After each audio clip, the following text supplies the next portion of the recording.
वालेकुम वरहमतुल्लाहि वबरकातुहू। Learn Quran word by word और आबिद राजा चैनल की तरफ से आज मैं जो हदीस आपको सुनाने लगा हूँ, ये हमारे माशरे का इस टाइम सबसे बड़ा मसला है। सबसे ज़्यादा इस मामले में हम बेहतियाती करते हैं और हम ना चाहते हुए भी अल्लाह के और नबी के इस फरमान की नाफरमानी करते हैं। तो आज का जो मौजू है, सूद लेने देने वाले पर लानत। हज़रत जाबिर रज़ी अल्लाह ताला अन्हा कहते हैं कि रसूल अल्लाह सल्लल्लाहु अलैहि वसल्लम ने सूद देने वाले पर, सूदी लेन देन का कागज़ लिखने वाले पर और इसके गवाहों पर सब ही पर लानत फरमाई। नेज़ आप सल्लल्लाहु अलैहि वसल्लम ने फरमाया कि ये सब असल गुनाह में बराबर हैं, अगरचा मिकदार के एतबार से मुख्तलिफ हों। मुस्लिम की हदीस है। अब सूद लेने देने वाले पर नबी अकरम सल्लल्लाहु अलैहि वसल्लम ने सिर्फ लेने और देने वाले पर नहीं, बल्कि उसका जो लिखाई करेगा, जो उन मामलात को लिखेगा, उस पर भी, और जो गवाह होंगे कि आपने इससे इतना लिया, उन पर भी लानत फरमाई है।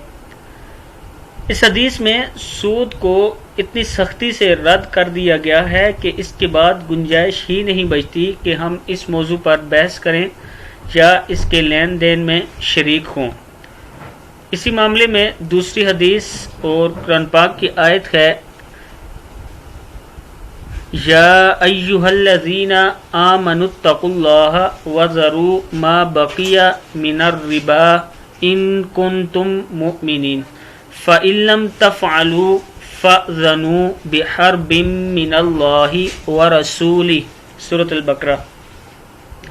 ऐ ईमान वालो, अल्लाह से डरो और छोड़ दो जो कुछ सूद में से बाकी रह गया, अगर तुम मोमिन हो। फिर अगर नहीं छोड़ते तो तैयार हो जाओ लड़ने को अल्लाह और इसके रसूल सल्लल्लाहु अलैहि वसल्लम से।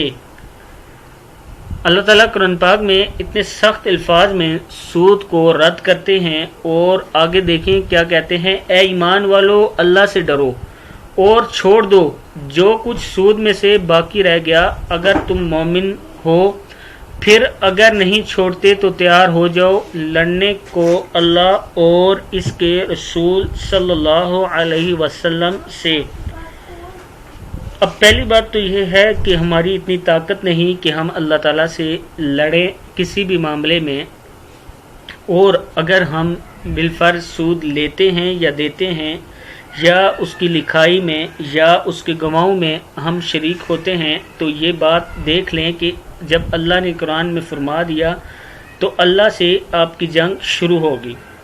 इसलिए हमें इससे एहतियात करनी चाहिए। हदीस की रोशनी में सूद का एक दिरहम जानबूझकर खाता है 36 बार ज़िना से ज़्यादा गुनाह रखता है।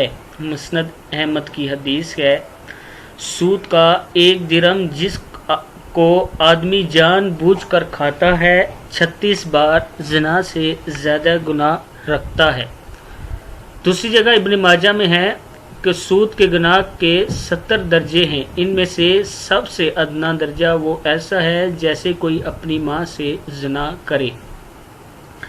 अब इन दोनों बातों में कितनी ज़्यादा सख्ती बयान की गई है सूद के मामले में, और हमें इससे बचने के लिए किस कदर ताकीद फरमाई गई है।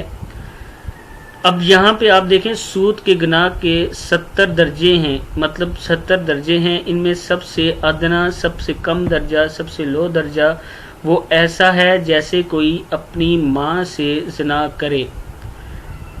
अब ये तो कोई सोच भी नहीं सकता कि ऐसा कर सकता है, लेकिन जब ये फरमा दिया गया अगर आप सूद लेंगे तो आपको ऐसा है जैसे अपनी माँ से ज़िना करे, और ये सबसे कम दर्जा है। इससे 69 और दर्जे जो हैं उनके बारे में सोचें कि वो कितने सख्त होंगे। तीसरी है, रसूलुल्लाह सल्लल्लाहु अलैहि वसल्लम ने फरमाया। हज़रत जाबिर रज़ी अल्लाह ताला अन्हा फरमाते हैं, रसूलुल्लाह सल्लल्लाहु अलैहि वसल्लम ने फरमाया, نمبر 1 سود کھانے والے پر، نمبر 2 سود کھلانے والے پر، نمبر 3 سودی معاملات کا حساب کتاب کرنے والے پر، اور 4 سودی معاملے میں گواہی دینے والے پر لعنت فرمائی۔ آپ صلی اللہ علیہ وسلم نے فرمایا کہ گناہ و وبال میں یہ سب برابر کے شریک ہیں۔ یہ حدیث اس سے پہلے بھی بیان کی جا چکی ہے لیکن پوائنٹ کے حساب سے نہیں تھی۔ اب یہ دیکھیں ایک ایک حصہ کر کے بیان کی گئی ہے، اس لیے مسلم 41-73 حدیث ہے صحیح مسلم کی۔ اب ہمیں ان حدیث پہ غور و فکر کرنا چاہیے اور ہمیں دیکھنا چاہیے ہم کن کن معاملات میں سود لے رہے ہیں۔ بعض ٹائم ہمیں پتہ بھی نہیں ہوتا اور ہم اس سودی کاروبار میں شریک ہوتے ہیں۔ اپنے معاملات، اپنا کاروبار، اپنا لین دین تسلی کر لیا کریں کہ کہیں آپ اللہ سے جنگ تو نہیں کر رہے۔ آج کی ان حدیث سے امید ہے آپ لوگ ان پر عمل کریں گے اور آگے دوسروں تک بھی پہنچائیں گے تاکہ ہم بچ سکیں اور ہمارے دوسرے مسلمان بھائی بھی ان معاملات سے بچ سکے۔ السلام علیکم ورحمۃ اللہ وبرکاتہ۔